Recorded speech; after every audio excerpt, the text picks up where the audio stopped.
started it and like kind of some background. So, Okay, so hello everybody. So my name is Davion Malden. I am the AIM/PEI Reproductive Coordinator. Get that real fast. PEI, Perinatal Equity Initiative, the larger state funder, larger state organization. AIM is the African American Infant and Maternal Mortality Prevention Initiative. So the entire goal of AIM is to prevent the rates, or combat the rates of which black women and black babies die at a higher rate during labor and delivery and into postpartum as compared to other racial counterparts.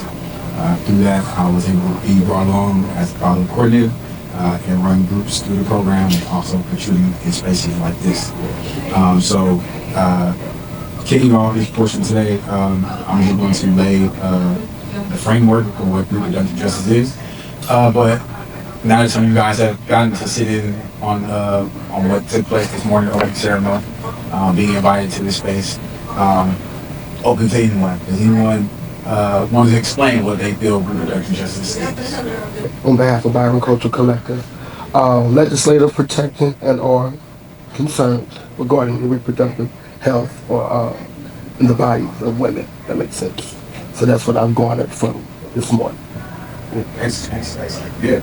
And it's so multi-layered. Yes. Of course. That's a big part of it, right? That's the part, the policy part, right? Okay, so I'll get into some of the core principles. So the framework centers on the rights to have children, not have children, and parent in safe and healthy environments, right? So if you have traveled through this portion of Los Angeles or from Los Angeles, you know we have some very strenuous environments, some very rough environments, some very poverty-stricken environments that can, alter some of our mental health, physical health, and reproductive health. So that's sort of the framework around it. So beyond the reproductive rights, it goes beyond the right to abortion or contraception to consider the broader social determinants of health, such as poverty, racism, and environmental justice. All right, so that's the multi-layered part that we talked about beyond policy and legislation, but addressing the equity, and then we already started spaces that some people do have biases towards the people that are certain. People with medical degrees behind their name, people with academic degrees behind their name, and recognizing that as being the real thing, a true thing, and trying to figure out ways to combat it. Intersectionality. Reproductive justice acknowledges that reproductive choices are intertwined with other social justice issues like race, gender, class, and immigration status. Systems change. It emphasizes the need to address the systemic barriers that prevent people from accessing reproductive health care and resources. All right, so putting those two together, going back to gender, class, immigration status, systemic barriers. I am not the most outwardly spoken person when it comes to political views, but it's not political views, it's something that's currently taking place in other states right now. They are redrawing the voting lines and registration lines to be able to reconfigure certain areas where one city may have been voting blue or red. Now they're redrawing the lines and demographics to where they can swing to their side. So something like that can pose a true threat to a person's reproductive health. What was in place last year could be completely taken out of place during the next local election cycle because of how they're redrawing the lines in certain states. I know it's taking place in Texas. A couple other states are getting on the train to do the same. And you have a pick a side of the fence to just understand that, hey, somebody's redoing some things to put themselves on the beneficiary side of it. So I want to pose a question now. Why does it matter to black men when we think about reproductive justice? Why does it matter to black men? Reproductive justice as a family, cultural, and community issue, and not being just a woman's issue. So hearing that framework, hearing those core principles, and you said it earlier, when we think about reproductive justice, we think about the women that are affected negatively by that, right? So now, why does it matter to us as men? Good. I want to show. I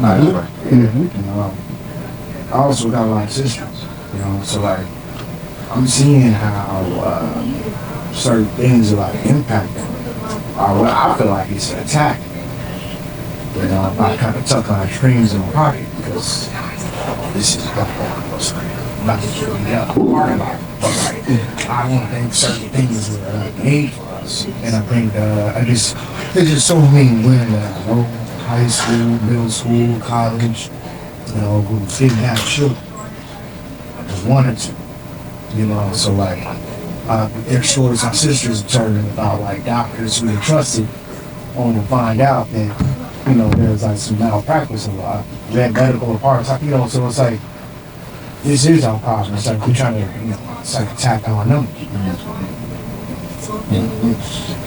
Absolutely right. And it's a men's issue because when we talk about reproductive justice, we talk about reproductive justice and creating children, like that's already talked about. Yeah. So hopefully this lays it out as far as where we're headed toward to the. Yeah. Oh yeah. I was gonna share because a lot of the decisions impacted. A lot of brothers, children on the red line. There's always some friction in relationships. So being able to be present, and being able to support, to determine some form of right to that process. That's typical of the community, especially for black men. And then even if we're not doing the system impacted, but if there is friction in the relationship, or people like the reproduction process in the child. Absolutely, and we need more spaces like this to get conveyed where it is that you do fit in along the journey of pregnancy. Once our child gets here, if we are in the same household, if we're in different households, what rights do you have as an individual, as a man, going about this journey? How to properly interact with your partner if you don't have those skills yet, and where you're going to have to cultivate after those spaces, correct? So I definitely appreciate that, yes, and teaching the policies around it. We talked about the medical part and malpractice, things like that. Like we work with families who have maternal lost a mom giving birth. One situation where it was the dad couldn't get on the birth certificate. He's at every appointment. He was there when she went in for delivery. He was there during her passing. He was there when the baby was born. Trying to sign birth certificate, they would allow him to. Things like that. Like, are you on your partner's HIPAA paper? Married or not? You're not married. You trust me. You trust God. You're on HIPAA paper. But things like knowing these things, becoming aware of these things, because when there is a tragedy like that happens, the people that are running the facility may not know what's wrong. So things like that. So understanding those small intricacies around these different policies, paperwork, what's going on, what are you signing? What are you missing? What aren't you signing? Things like that. I'm sorry. No, because I add to that, because I'm somebody that been impacted by that. I lost my mom giving childbirth to my little brother. So I've been impacted by that. And I know it because of her past history of behavior, being an addict, hanging with my dad, having 4 children, and I'm her last child. So I was impacted by that. I know my dad was impacted by that. Led into his alcohol and well-being situation. Having this conversation is hurt. But I didn't find that out until later on in my life. What really took place, I know she died doing having childbirth, but leaving behind that and understanding that, with your health.